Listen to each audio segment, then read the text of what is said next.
J'ai l'honneur d'accueillir ce soir dans cette salle de l'Institut français de Prague le professeur Alain Badiou, une des personnalités marquantes de la scène intellectuelle en France et dans le monde.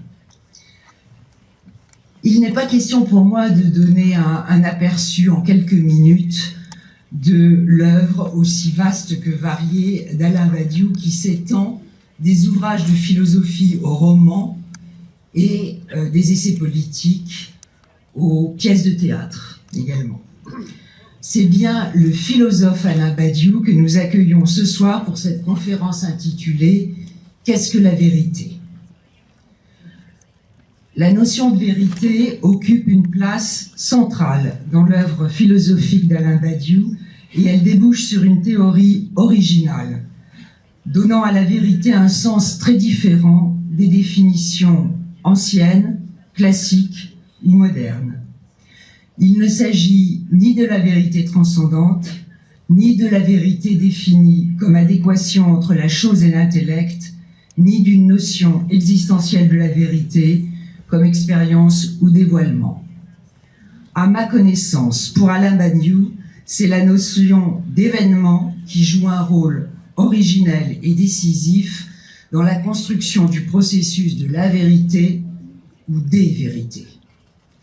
Cette réflexion le conduit à définir la philosophie comme l'espace où il est possible de penser les vérités et les événements qui surviennent, dans les 4 champs de vérité que sont les mathématiques, la poésie, la politique et l'attention amoureuse, champs qui se trouvent déjà indiqués chez Platon, avec l'œuvre duquel Alain Badiou entretient un dialogue original et fécond depuis des décennies.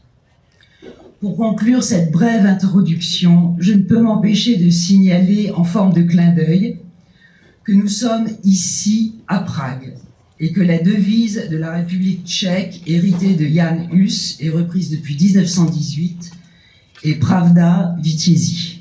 La vérité l'emporte. Alors, Monsieur Badiou, c'est ici le lieu rêvé pour votre intervention. Mais de quel type de vérité allez-vous nous parler? Merci, je vous laisse à votre audience. Merci à vous.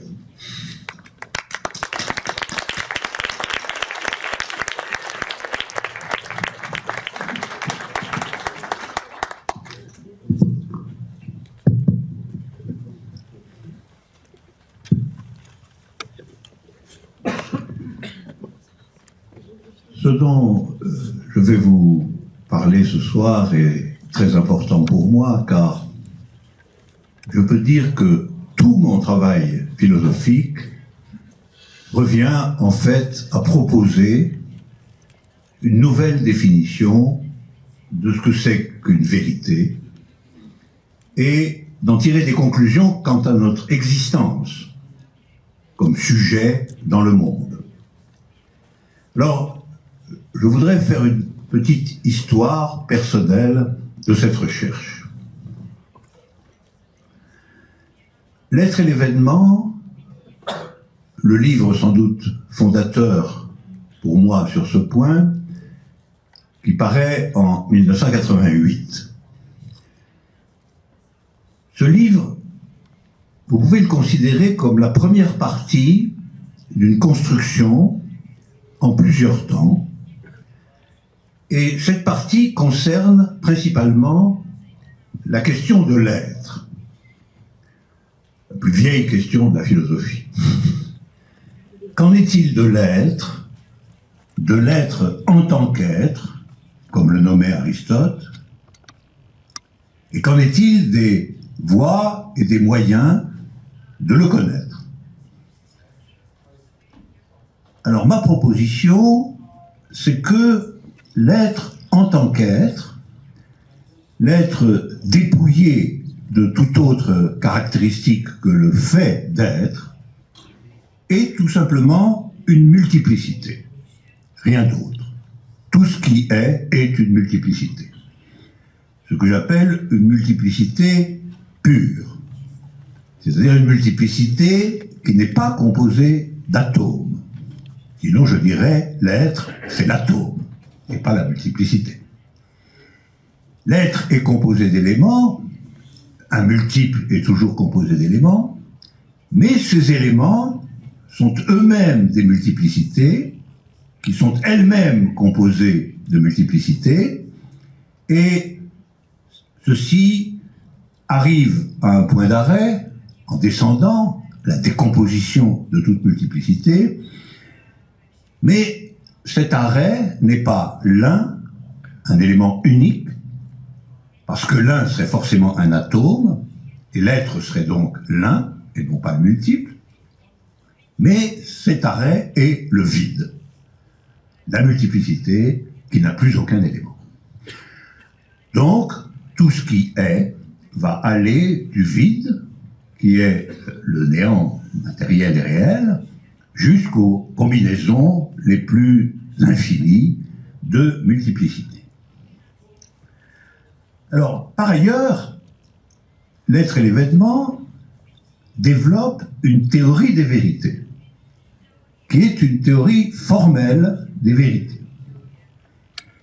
Les vérités sont, comme toute chose, des multiplicités. Ce qui revient à dire, les vérités sont. Il y a un être de vérité. Leur singularité est qu'elles dépendent d'un événement, c'est-à-dire d'une coupure, de la possibilité d'une création. Et cet événement, lui, est une multiplicité que je dirais évanouissante. Il n'apparaît que pour disparaître. Une multiplicité qui, en somme, dans la situation où elle arrive, il n'est pas l'événement, il arrive. Cette situation, cet élément, dans la situation où il arrive, est donc complètement infondé. Au fond, un événement, c'est ce qui arrive sans aucun fondement assuré dans l'être. C'est donc ce qui arrive de façon surprenante. Alors, au stade où j'en suis, il va se poser la question de savoir quelle est la forme de cette multiplicité paradoxale et plutôt rare, qu'on appelle une vérité et qui dépend d'un événement. Le livre, l'être et l'événement, va traiter donc à la fois d'une théorie de l'être et d'une théorie des vérités, tout cela dans le cadre d'une théorie du multiple pur qui se trouve affectée de temps à autre, de façon rare, d'une multiplicité infondée et surprenante que j'appelle un événement. La deuxième partie de cette construction a pour titre « Logique des mondes ». Après l'être et l'événement, logique des mondes, et cette deuxième partie paraît en 2006. La philosophie va lentement. Philosophie va lentement. Alors cette fois, il s'agit non pas de la question de l'être, mais de la question de l'apparaître. Il s'agit d'une théorie de ce qui, de l'être, c'est-à-dire des multiplicités quelconques, apparaît dans des mondes déterminés et forme des relations entre les objets de ce monde. Je propose de dire que cette théorie est une logique, alors, si vous voulez, que la théorie des multiplicités était ontologique. Elle était ontologique puisqu'elle parlait de l'être en tant qu'être. Alors c'est une logique, pourquoi? Parce que elle ne porte plus sur la composition de ce qui est un multiple pur, mais sur les relations qui se tissent entre toutes les choses qui apparaissent localement dans les mondes. En somme, après une théorie de l'être, on peut employer ici une expression de Hegel, une théorie de l'être là. L'être tel qu'il apparaît dans un monde déterminé. L'être tel qu'il est placé et disposé dans les relations d'un monde particulier. Alors, dans Logique des mondes, la question de la vérité est reprise une deuxième fois. L'être et l'événement traitaient de l'être des vérités. Quelle est l'espèce de multiple qui mérite d'être appelée une vérité, et de l'origine des vérités. Les vérités dépendent d'un événement. En ce qui concerne cet être des vérités, j'ai repris pour les nommer le mot d'un mathématicien, Paul Cohen, parce que je les ai appelés des multiplicités génériques. Je reviendrai tout à l'heure sur ce point, mais retenez comme ça au passage qu'une vérité, ça n'est pas une multiplicité ordinaire, c'est une multiplicité qu'on peut appeler générique. Avec Logique des mondes, on entre dans une toute autre question, qui est la question des corps réels, de ce qu'il y a dans le monde, de la logique des relations entre les corps, et en particulier la question de l'apparaître des vérités. Vous voyez, dans l'être et l'événement, je propose une théorie de l'être des vérités. Tandis que dans Logique des mondes, je propose une théorie de la façon dont les vérités apparaissent, dont elles sont créées, dont elles surgissent dans un monde particulier. Et alors, si tout ce qui apparaît dans un monde est un corps, eh bien, il faut aborder la question de ce qu'on appellera le corps d'une vérité. Le corps d'une vérité, ça n'est pas seulement son être, le fait qu'elle ait une multiplicité particulière, mais c'est le fait qu'elle apparaît dans un monde particulier et qu'elle est donc composée d'éléments particuliers qui appartiennent à ce monde. C'est pourquoi ce deuxième tome, c'est écrit qui paraît en 2006, c'est largement une théorie des corps qui puisse être une théorie des corps de vérité. Exactement que le premier tome avait pour but une théorie des multiplicités pures, qui puisse être aussi une théorie des vérités comme multiplicité, c'est-à-dire des multiplicités génériques. Donc, pour résumer tout cela, concernant notre fil conducteur qui est qu'est-ce qu'une vérité, dans l'être et l'événement, je reviendrai, vérité désigne un certain type de multiplicité dépendant d'un événement, voilà quant à son être, et dans Logique des mondes, vérité désigne un certain type de corps particulier, que j'appellerai le corps subjectivable, qui apparaît dans un certain monde. Alors arrivé là, j'aurais pu arrêter. J'aurais pu me dire, j'ai traité de l'être des vérités, de l'apparaître des vérités, je peux me reposer. Mais non, j'ai le projet d'un troisième tome. Et je voudrais vous dire pourquoi. Le projet du troisième tome, c'est d'examiner non pas les vérités du point de vue de l'être ou de l'apparaître, mais l'être et l'apparaître du point de vue des vérités. Il s'agit de renverser l'approche. Au fond, c'est très simple. Le premier tome, l'être et l'événement, demande qu'en est-il des vérités par rapport à l'être. Le second tome demande qu'en est-il des vérités par rapport à l'apparaître. Et le troisième demande qu'en est-il de l'être et de l'apparaître du point de vue des vérités. Alors, j'aurais fait le tour de la question.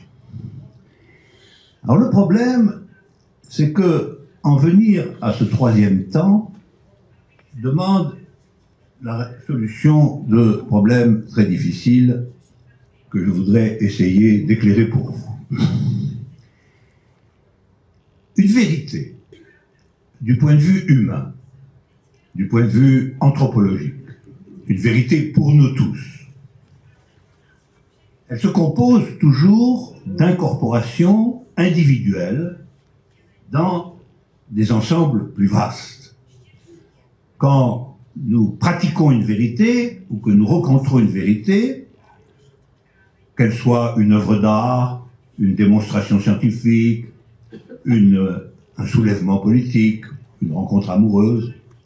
Quand nous rencontrons ce genre de choses qui va changer notre vie, eh bien, nous sommes dans une expérience qui est une expérience qui nous relie immédiatement, non plus seulement à nous-mêmes, mais d'une certaine façon à l'humanité tout entière.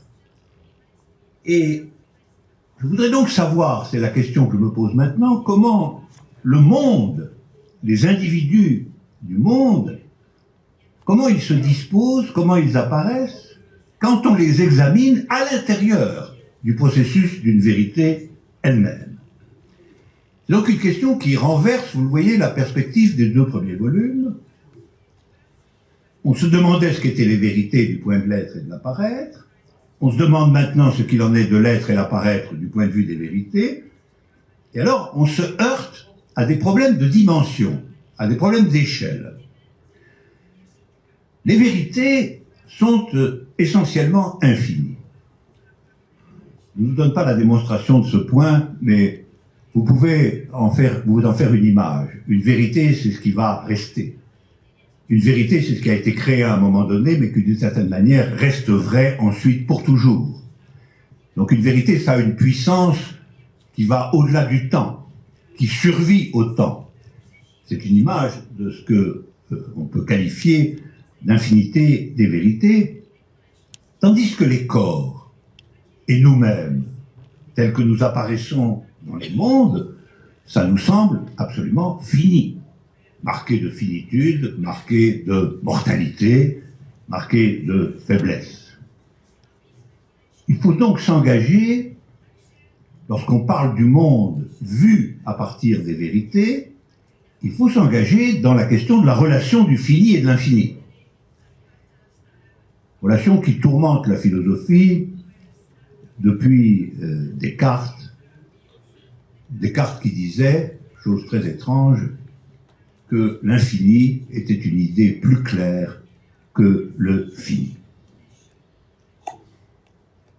Alors, cette difficulté, la relation du fini et de l'infini, c'est-à-dire aussi la relation de tout individu fini à une vérité infinie, cette difficulté, on la trouvait déjà dans les 2 premiers volumes d'une certaine manière, parce que dans l'être et l'événement, il y a une théorie assez compliquée, à vrai dire, sans doute trop compliquée, de l'effet en retour des vérités infinies sur le monde, dans lequel, après l'événement, elles ont travaillé, elles se sont développées. Qu'est-ce qui se passe, si vous voulez, quand une vérité surgit dans un monde particulier? Eh bien, cette vérité va changer ce que j'appelle le savoir. Dans toute situation où il y a un certain état du savoir, si vous avez une nouvelle vérité, vous allez avoir en réalité une transformation du savoir. Il va y avoir création d'un savoir nouveau, dont la nouvelle vérité va éclairer la naissance et le développement.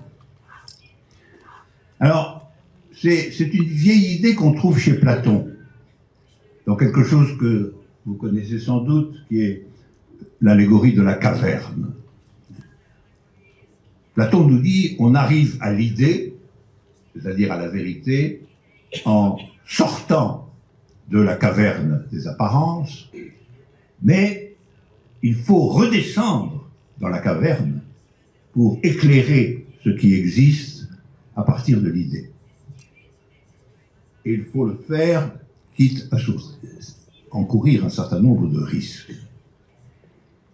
Alors cette question du retour, très important, du retour des vérités vers le monde, je l'ai traité dans l'être et l'événement sous le nom de théorie du forçage. C'est la théorie sans doute la plus compliquée de ce livre. C'est-à-dire on force une vérité, force une transformation du savoir commun à partir de la vérité neuve. Mais chacun en a l'expérience. Si l'on prend par exemple la vérité qu'il y a dans une rencontre amoureuse, tout le monde sait que ça va transformer le savoir qu'on a du monde lui-même. Et que quand on vit dans l'intensité d'une vie amoureuse, le monde est en quelque sorte forcé de devenir différent. Et c'est simplement la généralisation de cela qui consiste à dire que toute vérité neuve, toute vérité qui surgit dans un événement, va transformer ce que nous savons du monde. Et par conséquent, elle va forcer notre savoir à devenir différent. Dans la logique des mondes également, il y a une théorie assez compliquée, qui est la théorie de la compatibilité. Je ne vous en parle pas ici, mais qui a une théorie ici qui se rapporte à un certain nombre d'effets spéciaux des vérités sur le monde. En somme, j'avais deux notions, le concept de forçage et le concept de compatibilité, qui traitent déjà du rapport entre la vérité et la situation. Dans le troisième volume que je prépare, et dont je vous parle, va systématiser tout cela. Il va s'installer dans les différents types de vérité, le type amoureux, le type politique, le type scientifique. Il va s'installer là et il va demander que se passe-t-il quand le monde entier est abordé du point de vue de la vérité. Que se passe-t-il quand on adopte le point de vue de la vérité sur les multiplicités ordinaires? Alors vous voyez, le but de tout cela, au fond, c'est de poser la question: comment le monde est-il éclairé du point de vue des vérités? Est-ce qu'il y a des obstacles? Qu'est-ce que c'est qu'une victoire de la vérité? Qu'est-ce que c'est qu'un échec de la vérité? Qu'est-ce que c'est qu'une création? Voilà les questions que je voudrais aborder et qui, vous le voyez, sont les questions de l'effet des vérités dans le monde et non pas la simple question de l'être ou de l'apparaître des vérités. Le but de tout cela, c'est de lier à la fin des fins la notion de vérité à la représentation de ce que c'est qu'une vie humaine digne de ce nom. Le problème final, c'est celui de ce que j'appelle la vraie vie. Alors, la question de la vraie vie, je l'avais déjà un peu abordée à la fin de Logique des mondes. Qu'est-ce que la vraie vie? La réponse est: la vraie vie, c'est vivre sous le signe d'une idée. C'est vivre dans le contact avec des vérités. C'est vivre dans une sorte d'incorporation subjective aux vérités. Mais il faut aller plus loin, je pense. Il faut se demander quel est le rapport de la vérité à la vie. Et par conséquent, quel est le rapport de la philosophie à la vie réelle? C'est une question vraiment primordiale. Vous comprenez bien que si on ne peut pas dire à quoi sert la philosophie du point de vue de la vraie vie, la philosophie n'est qu'une discipline académique supplémentaire. Il faut tenter de créer la possibilité d'un rapport direct entre la philosophie et la vie, la vraie vie. Il faut retrouver la question platonicienne du rapport de la philosophie au bonheur de vivre. En somme, il faut passer d'une doctrine négative de la singularité des vérités à une doctrine affirmative. Dans Théorie du sujet, un livre écrit en 1982, je distinguais le procès subjectif et la subjectivation.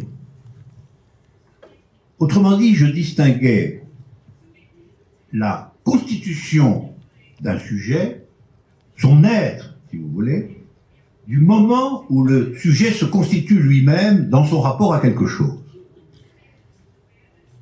Et je dirais que l'être et l'événement et logique des mondes contiennent des choses très importantes sur le procès subjectif, mais que la subjectivation proprement dite, c'est-à-dire la manière dont on entre dans le rapport aux vérités, reste obscure, traitée négativement ou de façon purement différentielle.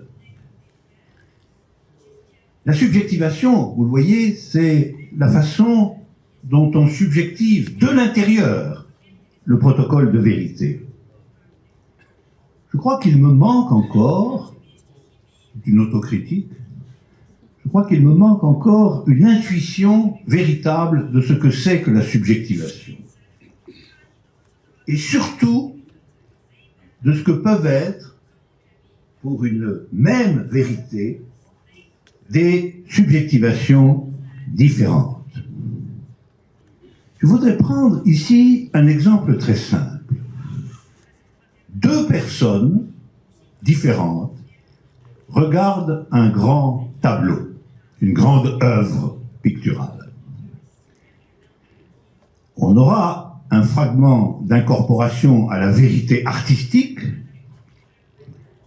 avec un certain affect, l'immobilisation du regard de l'un et de l'autre sur le tableau. Mais cet acte de subjectivation, qui consiste à regarder le tableau, est-il identique chez les deux spectateurs? Voilà une question extrêmement difficile. On est tenté de dire, oui, c'est la même œuvre, c'est la même vérité, donc c'est le même procès subjectif, mais c'est donc la même subjectivation. Eh bien non. On ne peut pas supposer que l'acte de subjectivation est le même chez les deux spectateurs. On n'a pas de raison de le supposer. Pas plus qu'on a le droit de supposer que deux personnes qui s'engagent dans un mouvement révolutionnaire ont une subjectivation exactement identique de ce mouvement, et ainsi de suite.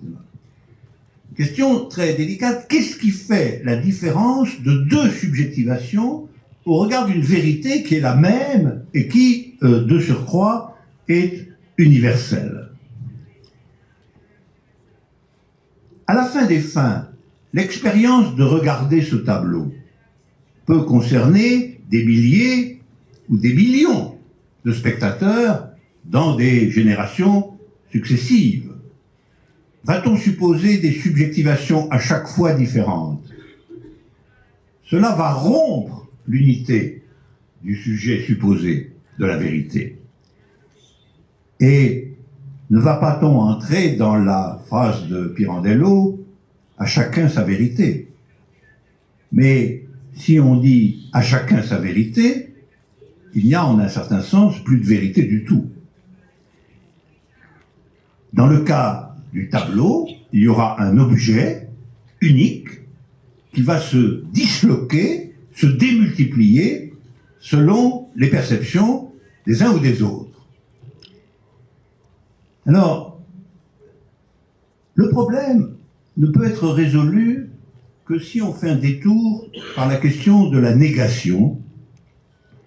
C'est un point que je voudrais vous soumettre parce qu'il est délicat mais d'un extrême intérêt, y compris dans les questions politiques. Parce qu'en politique, la question de l'unité subjective est fondamentale. Mais comment cette unité subjective peut-elle résister à la multiplicité des subjectivations différentes? Pourquoi la question de la négation? Chacun voit le tableau à sa manière. La perception de l'un n'est pas la perception de l'autre. Même si le jugement est d'accord.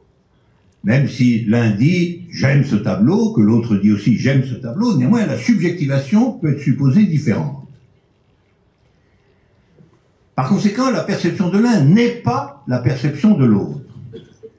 Mais si cette négation est une négation classique, c'est-à-dire qu'une perception de l'un est contradictoire à la perception de l'autre, eh bien, on va être conduit au scepticisme. Il n'y aura pas d'unité subjective du tout. On aura simplement des perceptions différentes dont chacune peut être considérée comme la négation de l'autre. Ce problème est un problème très embarrassant et je vous indique simplement au passage qu'il ne peut être résolu qu'en introduisant une logique différente de la négation. C'est-à-dire une logique qui n'obéit plus au principe de non-contradiction. Autrement dit, vous devez pouvoir affirmer que la perception de l'un n'est pas la perception de l'autre, mais que ça peut coexister. Que néanmoins, les deux perceptions peuvent être des perceptions de vérité. Vous voyez que pour cela, il faut que la négation fonctionne autrement que d'habitude, et qu'elle fonctionne de telle manière que vous puissiez admettre que des positions contradictoires peuvent coexister dans une expérience finalement unifiée. Or, ce point est très important, y compris aussi en politique.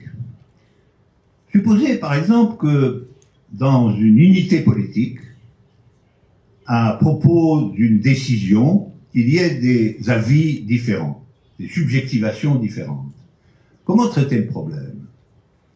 S'il s'agit de positions contradictoires selon la logique classique, vous allez avoir une dislocation de l'unité ou une scission de la communauté politique.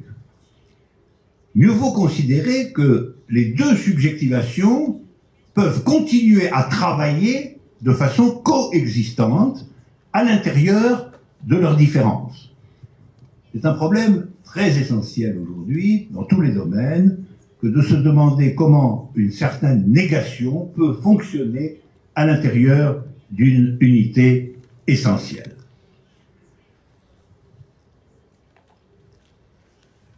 Tout cela aboutit en définitive à une expérience philosophique neuve. C'est l'objectif de ce troisième volume. À une expérience commune de l'idée, de la vérité, à la coexistence possible de subjectivations différentes et à la nécessité de transmettre les expériences différentes dans l'unité de la vérité. Nous retrouvons là un très très vieux problème philosophique qui est la forme du rapport entre l'unité universelle du vrai et la multiplicité des expériences de cette unité. Alors, vous voyez, en définitive, pour moi, les vérités existent. Je les caractérise et j'ai dit de manière explicite comment et pourquoi elles existent. Le problème difficile, c'est celui de la transmission des vérités dans la communauté d'une expérience. Ce qu'il faut transmettre, c'est que les vérités, en tant qu'elles existent, sont en exception du reste, qu'elles existent comme des œuvres à partir d'une dialectique serrée entre plusieurs formes de multiplicité. Cette vieille idée est une idée de Platon, parce que c'est l'idée que la vérité est accessible à tout un chacun sans qu'il ait à renoncer à sa singularité. La singularité de l'individu, sa subjectivation ne la détruit pas, elle l'installe dans une coexistence nouvelle avec les autres subjectivations. Comprenez bien que cela veut dire qu'une vérité unifie, mais qu'elle unifie sans exiger l'abandon des différences. Et c'est pourquoi nous évitons le piège du dogmatisme. On peut appeler dogmatique la position qui consiste à dire s'il y a des vérités, alors ces vérités ne vont pas accepter les différences.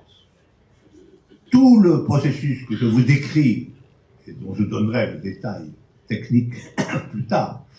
Tout ce dont je vous décris tente à créer une théorie à l'intérieur de laquelle il y a des vérités universelles et que l'expérience de ces vérités universelles peut être partagée sans avoir à renoncer aux différences de la subjectivation et aux différences individuelles.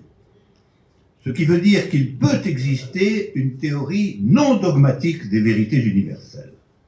Et ça, c'est un point très important parce que, pour le moment, la conception dominante, qui est une conception relativiste et en vérité largement sceptique, est que, en définitive, à chacun sa vérité. Puisque les subjectivations sont différentes, en définitive, il n'y a pas vraiment de vérité commune, et au fond, il n'y a que des opinions. Il y a des opinions. Alors comment on tranche entre les opinions? Comme il n'y a pas de vérité, pour trancher les opinions, c'est très difficile. Alors finalement, on considère que la moins mauvaise, c'est celle qui est majoritaire. Or ça n'est pas sûr. Ce n'est pas sûr. Rien ne le démontre. Ce que je propose à la place de cette vision, c'est de dire, il y a des vérités universelles, les subjectivations peuvent être différentes, les expériences de ces vérités peuvent être différentes, mais cette différence ne crée pas la nécessité d'une scission, la nécessité d'une opposition. Autrement dit, ce qui est universel, ce qui est égalitaire, travaille non pas contre les différences, mais à travers les différences. C'est le point essentiel auquel je veux parvenir et auquel je veux donner ses fondements. La philosophie, voyez-vous, pour moi, c'est cette discipline de pensée, cette discipline singulière qui part de la conviction qu'il y a des vérités et qui cherche à savoir ce que signifie le partage des vérités. Ne pas renoncer à l'universel, mais ne pas renoncer non plus aux différences subjectives. C'est l'idée que l'universalité des vérités, qu'elles soient amoureuses, qu'elles soient scientifiques, qu'elles soient de l'ordre de l'art, qu'elles soient de l'ordre de l'action politique ou tout autre genre, la caractéristique des vérités, c'est certainement de pouvoir être vérité pour tous les esprits. Mais ce pour tous les esprits doit être conçu de telle sorte qu'il n'entraîne pas de négation dès lors que les subjectivations sont différentes. C'est pourquoi on se servira d'une négation qui est aussi une possibilité de coexistence. La philosophie est un trajet. Elle va de la vie qui propose l'existence des vérités à la vie qui fait de l'existence des vérités une expérience partagée. Que nous donne l'époque dans laquelle nous vivons? Qu'est-ce qu'elle est? Quelles sont les choses qui ont de la valeur? Quelles sont les choses qui n'ont pas de valeur? La philosophie propose un tri collectif et partagé dans la confusion de l'expérience. Et grâce à l'existence des vérités, la philosophie propose une orientation de la vie, collective et personnelle. Alors ça suppose vraiment un concept de vérité. Cette vérité peut très bien recevoir un autre nom. Dans l'histoire de la philosophie, ce dont je vous parle là, sous le nom de vérité, a connu d'autres noms. Toute une partie, par exemple, de l'œuvre de Deleuze, eh bien, on voit que ce que nous appelons ici la vérité s'appelle le sens. Presque dans n'importe quelle philosophie, on peut nommer vérité, comme ce que je vous dis là, c'est-à-dire ce qui permet un partage de l'orientation de l'existence. Il faut donc de toute façon un tri entre ce qui est vérité, ce qui est sens, ce qui est bien, peu importe le mot, et le partage de tout cela, l'orientation à partir de cela et ce qui ne l'est pas. Il faut donc un tri, il faut une machine à trier ce qui est vérité et ce qui ne l'est pas. Et donc il faut un concept de vérité. Il faut montrer que cette vérité existe vraiment, mais qu'il n'y a pas pour ça besoin d'un miracle. Il n'y a pas besoin d'avoir des dispositifs transcendants. Certaines philosophies tiennent à ces dispositifs transcendants, un Dieu, un bien, etc. Mais ce n'est pas ma voie. Alors on revient à ce moment-là tout près de la question la plus simple et la plus initiale. Qu'est-ce que vivre? Qu'est-ce qu'une vie digne et intense, non réductible aux stricts paramètres de la vie animale? Une vie qui signale l'affect du bonheur réel. Voilà, je pense que la philosophie doit inclure, à la fois dans sa conception et dans sa proposition, la conviction que la vraie vie peut être expérimentée en immanence et partagée sans conflit. Quelque chose doit signaler la vraie vie à l'intérieur d'elle-même, pas seulement comme un impératif extérieur, comme l'impératif moral kantien. La vérité se signale aussi par un affect qui nous dit qu'avec cette orientation, la vie vaut la peine d'être vécue. Il y a chez Aristote une formule que j'aime beaucoup et que je reprends volontiers. Vivre en immortel. Vivre la mortalité, mais la vivre en immortel. Il y a d'autres noms pour cet affect du vrai. Béatitude, chez Spinoza. Joie, chez Pascal. Surhomme, chez Nietzsche. Sainteté, chez Bergson. Respect, chez Kant. Je crois qu'il y a un affect de la vraie vie. Et moi, je lui donne le nom le plus simple, celui de bonheur. Cet affect n'a pas de composante sacrificielle, rien de négatif n'est exigé, il permet le partage, il n'y a pas de sacrifice comme dans les religions, dont la récompense est demain et ailleurs. Cet affect, c'est le sentiment partagé de la subjectivation du vrai, c'est le sentiment affirmatif d'une délitation de l'individu, dès lors qu'il co-appartient au sujet d'une vérité. La philosophie, ce sera ma conclusion, à partir du moment où elle affirme et soutient une conception non dogmatique des vérités.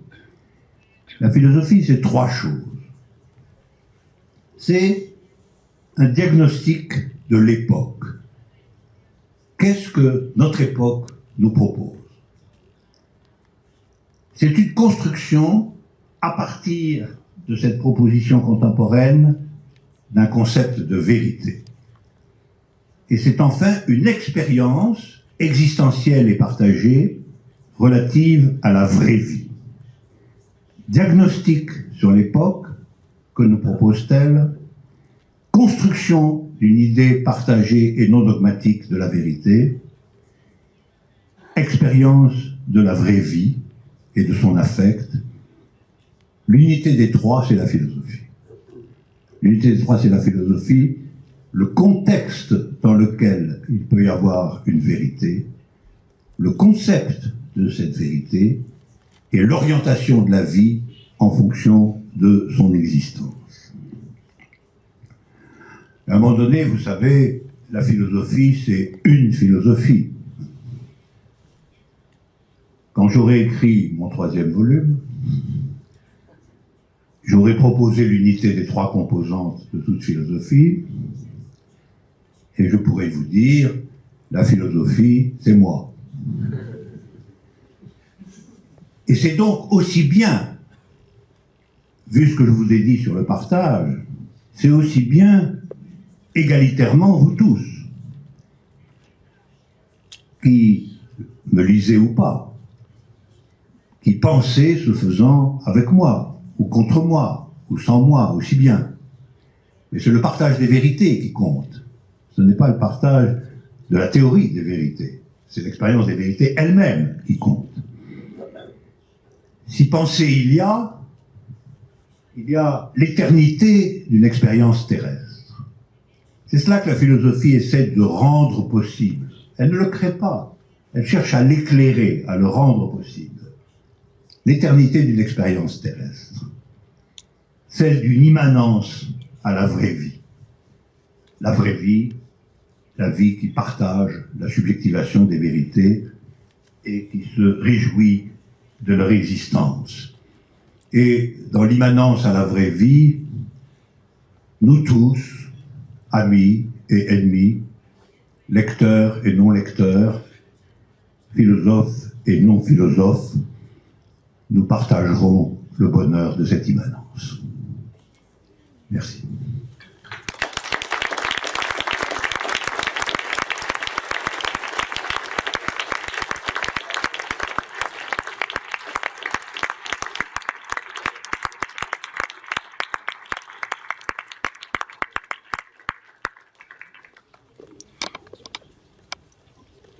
Eh bien, est peut-être venu le temps également du partage avec Alain Badiou sur ces propositions qui sont somme toute des propositions de vie très très généreuses, qui sont celles de la confrontation, mais également du partage. Donc, libre à vous de vous exprimer également et de proposer à Alain Badiou des éléments et des pistes de réflexion.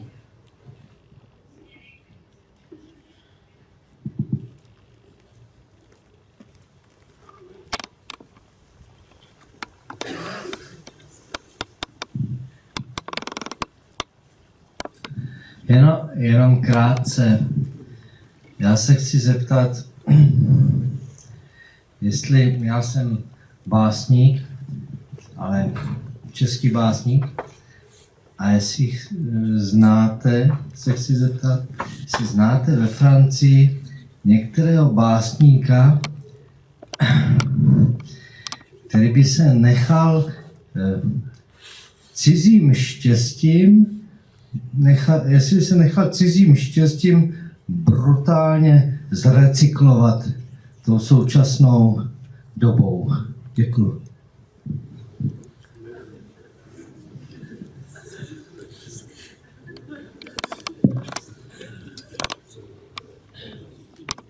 Vous savez, je pense que la poésie est un registre très important des vérités, comme je les comprends. Peut-être même y a-t-il quelque chose de poétique dans toute vérité. Parce que une vérité, c'est quelque chose qui échappe en partie à la langue ordinaire, à la langue courante. Une vérité, c'est quelque chose qui naît comme un événement et qu'il faut ensuite travailler, partager. Et une vérité n'est pas immédiatement existante dans la langue courante. Or, ce qui n'est pas la langue courante, c'est par excellence le poème. La poésie, c'est ce qui fait dire à la langue ce que d'habitude elle ne dit pas. Et donc il y a un lien très profond entre vérité et poésie. Et j'ai même soutenu à un moment donné que dans toute vérité, lorsqu'on cherche à lui donner un nom à cette vérité nouvelle qui apparaît, qui surgit, cette recherche est de nature poétique. Et que le nom qu'on donne aux vérités est une création dans la langue qui ressemble à la création poétique toujours. Donc, pour trouver un poète qui soit dans l'élément de la subjectivation des vérités, je crois qu'on peut prendre n'importe quel poète.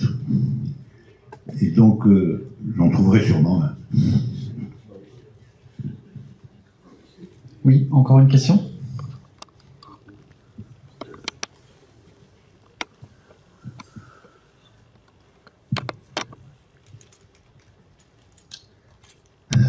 Jmenuji se Lukáš Matuška, děkuji za slovo. Mám dvě stručné otázky, položím je tedy v češtině. První otázka navazuje na to, co jste zde řekl. Zajímá mě, jaký je potom společenský status filozofie. Zda není docela ostře hierarchický v tom slova smyslu, že popisujete situaci nějakou skeptickou, ve které vlastně všichni se domníváme, že má každý tu svou pravdu, jak jste citoval. A do této situace by nějakým způsobem měla zasáhnout filozofie, měla by ukázat, že pravda existuje. Je to skutečně filozofie jako disciplína, tak jak jste ji tady popsal, která je toho schopna a jenom ona? A co by to potom znamenalo vlastně pro události v politickém řádu a tak dále? Nepředpokládalo by to poměrně, a tady se opět vracíme vlastně k Platónovi, k nějakého představě filozofů králu, nepředpokládalo by to vlastně určitou dominanci toho filozofického diskurzu nad těmi ostatními, a pokud to v nějaké slabší podobě zastáváte, jaké jsou historické příklady této změny? Můžeme něco podobného najít ve vztahu, dejme tomu, levicové filozofie a dělnického hnutí v 19. století? Předjímala filozofie nějakým způsobem toto hnutí, a nebo je to spíše jenom zpětná projekce? To je tedy první otázka. Druhou otázku už zestručním. Vlastně rozumím tomu tak, že vaše teorie události, potažmo pravdy, je možná nejdůslednějším rozchodem s nějakými variantami historického materialismu, protože o události říkáte, je absolutně nepředvídatelná. Jaká je potom role sociálního vědce, respektive někoho, kdo pracuje s nějakou pozitivistickou variantou, s nějakou filozofií dějin? Já tady zmiňuji konkrétně historický materialismus, protože by mě zajímalo, co s vaší teorií událostí, s vaší filozofií, potom ještě z marxismu, na který tu a tam odkazujete, zbývá. Jestli vůbec něco.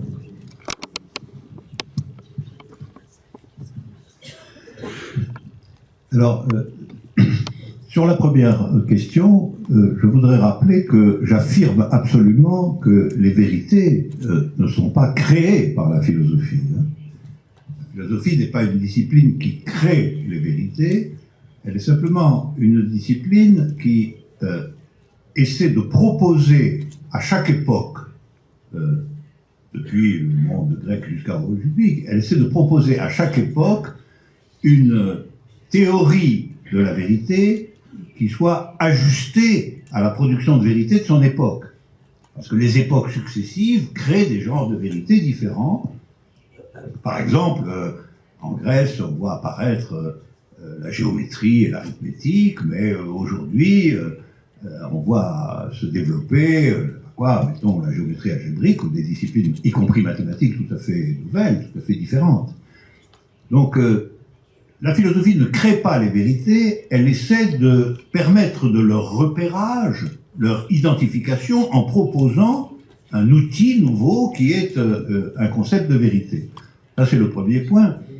Et évidemment, elle est aussitôt amenée à lutter contre tous ceux qui pensent qu'il n'y a pas besoin de ça, qu'il n'y a pas besoin de vérité, que les opinions courantes suffisent.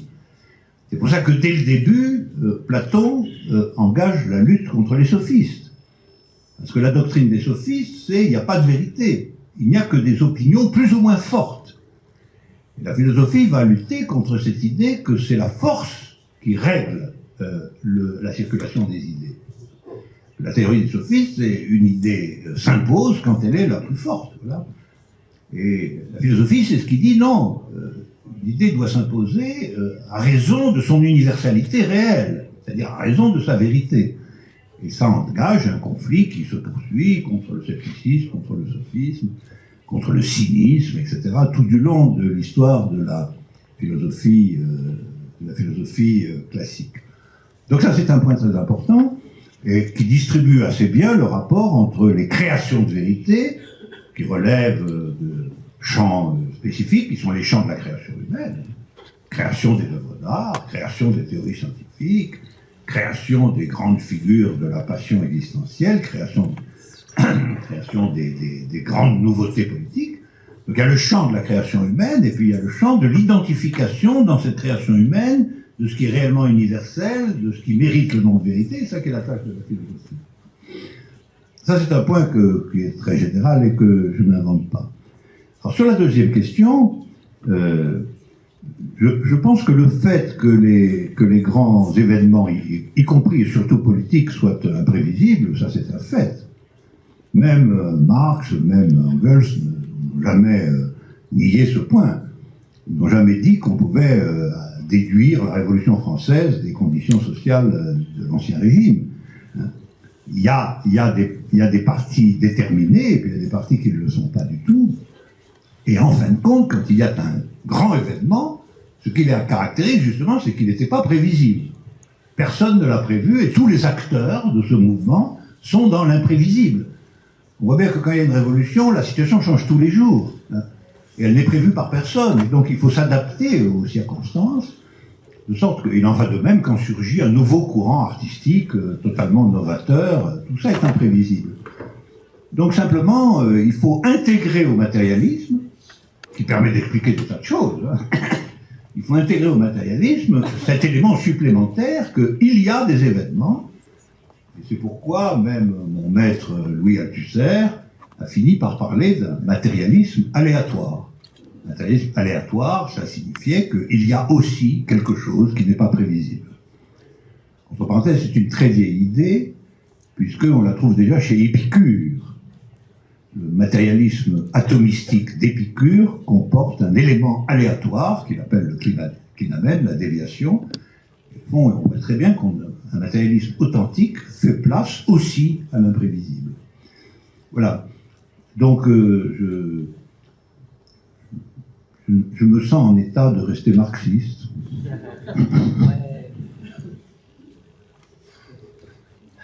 Děkuji, jenom velmi stručně. Buď jsem špatně svou otázku formuloval, nebo při vší úctě se ztratil v překladu.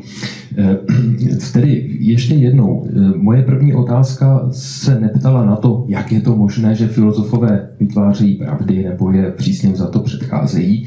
Spíše mě zajímá, jaký bude společenský status filozofie, přijmeme-li, že jedině filozofie může osvětlit nějakou teorii pravd, respektive jedině filozofie může dokázat, že pravdy existují. Co to bude znamenat pro postavení filozofie ve společnosti? K té druhé jenom velmi stručně, ačkoliv dalo by se to přejít. Necháme to u té první.